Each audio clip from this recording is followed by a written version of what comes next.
नमस्कार, मैं हूं आपके साथ वैशाली और आप देख रहे हैं NN24। सपा के राष्ट्रीय अध्यक्ष और पूर्व मुख्यमंत्री अखिलेश यादव ने कहा कि 2024 नया साल ही नहीं परिवर्तन का साल है। 2014 में आए लोगों को 2024 में हटाने का समय आ गया है। दिल्ली की सत्ता में बैठी सरकार ने 10 साल में क्या दिया है, इस पर गौर करना होगा।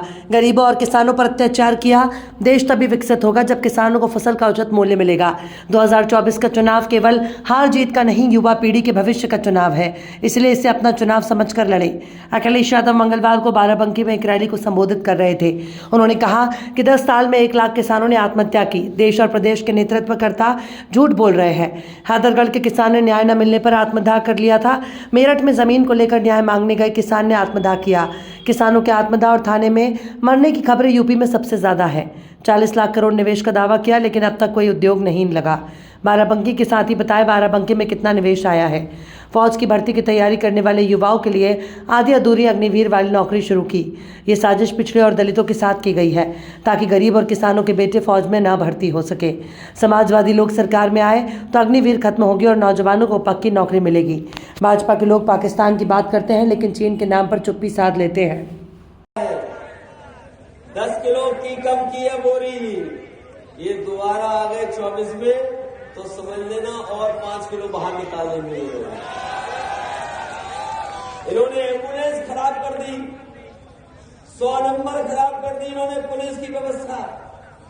एम्बुलेंस अगर किसी ने सेवा शुरू की थी तो बिना भेदभाव के गांव में गरीबों की मदद करने के लिए एम्बुलेंस जा रही थी। एम्बुलेंस जल्दी पहुंच जाती थी, आप फोन मिलाते थे एम्बुलेंस पहुंचती थी। अपनी माताओं बहनों के लिए अलग से एम्बुलेंस चलाई थी, गर्भवती माताएं बहनों के लिए अलग से एम्बुलेंस थी और फ्री थी उनको अस्पताल ले जाने तक, अस्पताल से वापस घर पहुंचाने तक के लिए। लेकिन सरकार ने व्यवस्थाएं खराब की हैं।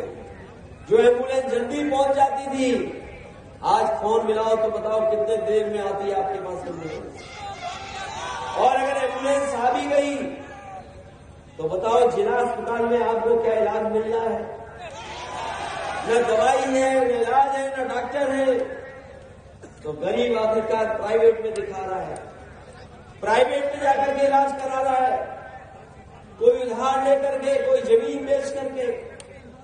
और हमें दुख इस बात का है कि इधर जो इस परिवार में भी कैंसर बीमारी हो रही है उसका इलाज नहीं हो पा रहा है। भागता दौड़ता परिवार कभी लखनऊ, कभी दिल्ली, कभी बंबई तक जाता है, लेकिन कैंसर जैसी बीमारी का इलाज नहीं करा पा रहा है।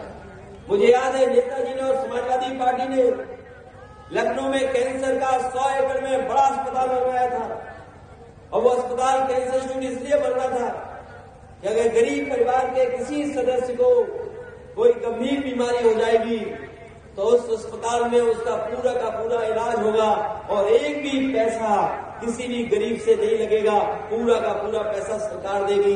ये इंतजाम समाजवादी लोग कर रहे थे। लोग, जनता दुखी है सरकार से, महंगाई रोक नहीं पा रहे, बेरोजगारी रोक नहीं पा रहे, हमारी सीमाएं असुरक्षित हैं, हमारे जवान शहीद हो रहे हैं, किसान आत्महत्या किए हैं। आप सोचिए, क्या सरकार दूसरे देश में जाकर के हत्या कराएगी?